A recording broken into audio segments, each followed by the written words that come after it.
If the IRS has increased how much you owe, such as through an audit, and you disagree, in most cases, you may be able to appeal the IRS's decision.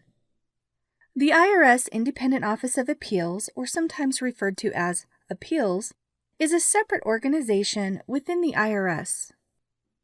Our mission is to resolve tax disputes fairly and impartially. We are required by law to be independent, so if you request an appeal, we will review your case impartially and make a decision based on how we think the law applies to your case. Using this approach, we resolve most of the cases that come to appeals. If you decide to request an appeal, be sure to provide all of your information to the IRS employee working your case so that they can consider it before it is sent to appeals. Here's a brief overview of what you can expect if you appeal your case. First, your case will be assigned to an appeals officer who will contact you to schedule a conference. Appeals conferences are informal meetings and can be held in person, by telephone, or by video. We can also work with you through the mail or even secured email. Remember, you are the one who decides how you want to meet with us for your conference. The appeals process is designed to be informal and easy for any taxpayer.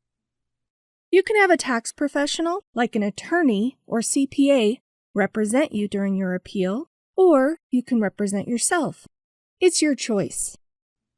Before your appeals conference, be sure to prepare as much as you can and gather all the information you want the appeals officer to consider, including any documents like invoices or receipts that can help prove your case. Having this information ready will help prevent delays in resolving your case. You may also have the right to review your IRS case file prior to your appeals conference.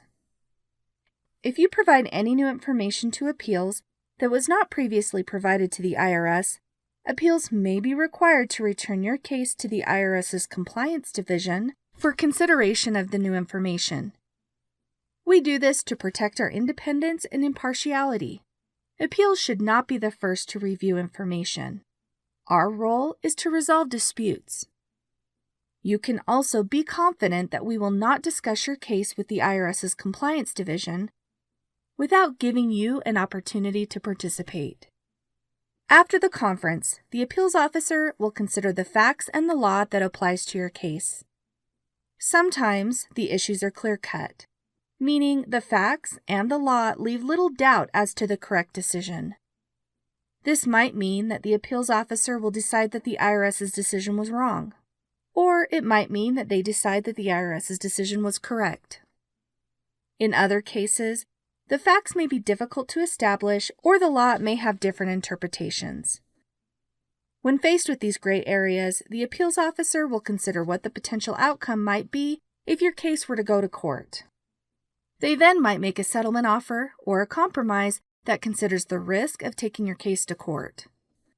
This is a common outcome in appeals cases.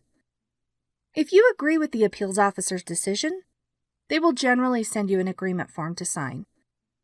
If you don't agree, the appeals officer will discuss whether you have further options, such as petitioning the tax court. Remember that if you do come to appeals, you do not lose any right you might have to challenge the IRS in court if you cannot reach an agreement with appeals. If you still have questions, check out this page, irs.gov/appeals, or download IRS Publication 4227, which is the overview of the appeals process. Or you can always ask your appeals officer.